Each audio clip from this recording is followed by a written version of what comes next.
उस चीज को अपने ऊपर हावी नहीं होने देते, तब तक ऐसा कुछ भी नहीं है कि हम वो कर ना पाए। ऐसा कहा जाता है ना कि where there is a will there is a way. तो आई विल ऑलवेज से कि and make civil services as one of your future options, and I can say it's worth it.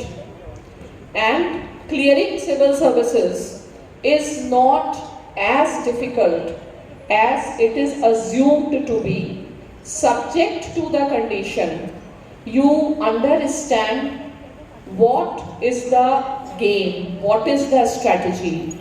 Every exam has its own challenges, but it also has its own opportunities. So if you can understand rule of the game, things are not that difficult.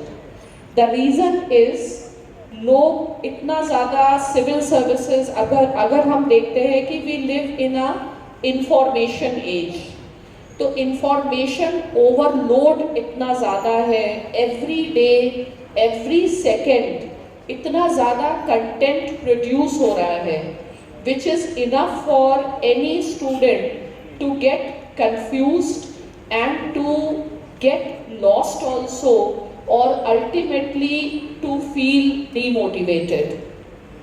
तो अगर हम शुरू से ही अपनी strategy को समझते हैं, अगर हम जब भी हम कोई भी काम करते हैं तो बहुत इम्पॉर्टेंट है कि उस चीज़ को समझा जाए कि ये क्या चीज़ है और ये क्यों है।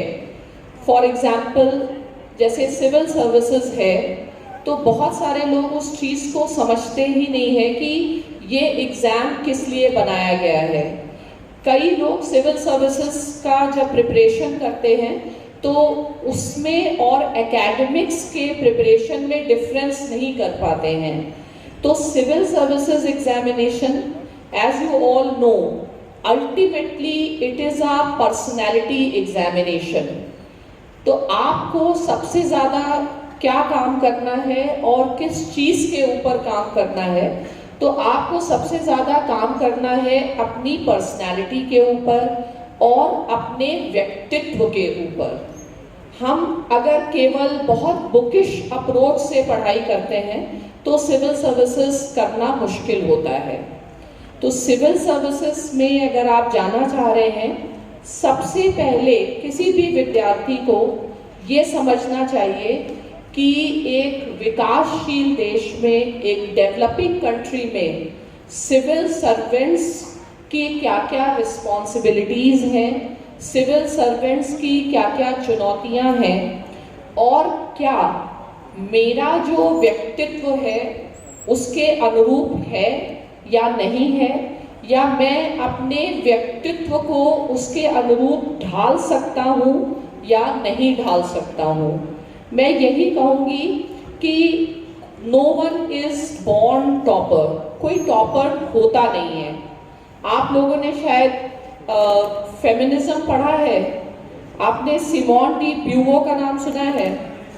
सिमोन डी ब्यूवो का एक बहुत फेमस स्टेटमेंट है, one is not born women, one becomes women. In the same way I can also say that one is not born topper, one becomes topper. और टॉपर बनना मतलब इतना मुश्किल नहीं है। एक जो भी कंपटीशन है तो एग्ज़ाम के लिए फॉर्म भरते हैं, पर आप देखते हैं कि बहुत सारे लोग फॉर्म भरने के बाद ही थोड़े दिन बाद उनके अंदर ये एक तरीके का डर बैठ जाता है या उतना कॉन्फिडेंस नहीं होता।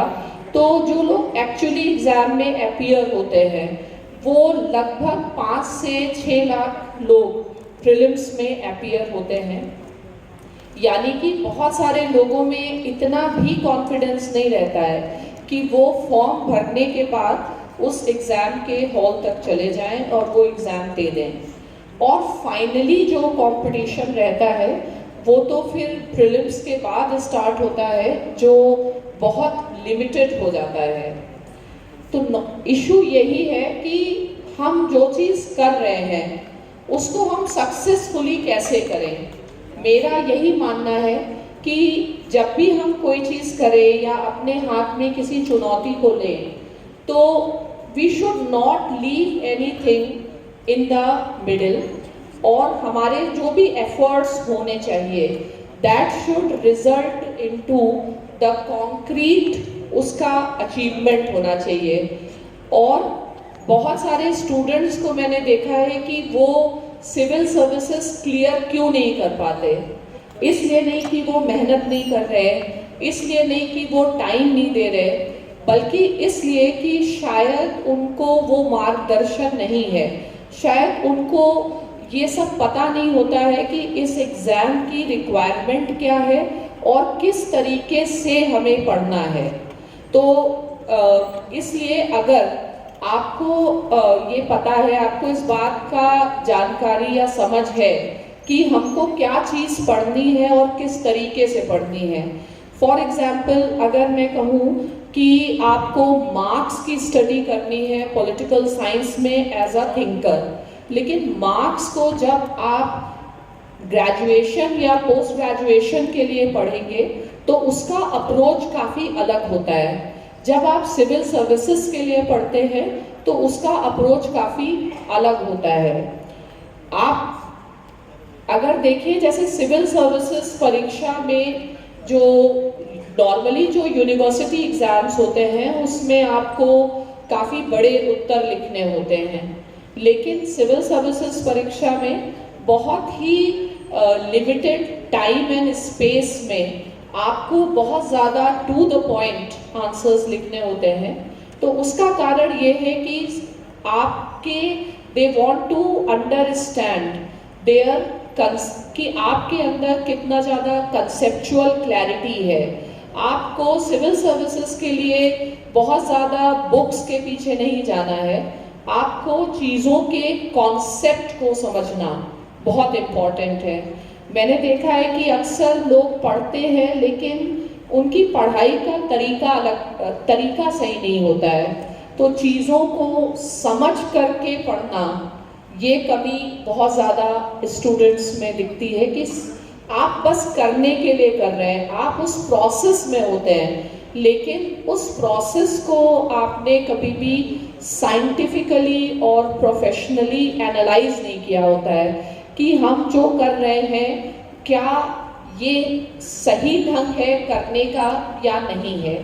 मेरे हिसाब से आप सभी लोगों में अधिकांशतः आप जानते ही होंगे कि सिविल सर्विसेज परीक्षा के 3 चरण हैं और सबसे महत्वपूर्ण चरण जो है वो मेंस का स्टेज होता है, क्योंकि जो प्रीलिम्स है वो तो एक तरीके से स्क्रीनिंग टेस्ट हुआ, वो आपकी सीरियसनेस को टेस्ट करता है। उसमें कई तरीके, अगर हम क्वेश्चंस का नेचर समझें तो प्रत्येक क्वेश्चन में कॉन्सेप्ट भी होगा, प्रत्येक फैक्ट्स भी होंगे, प्रत्येक क्वेश्चन में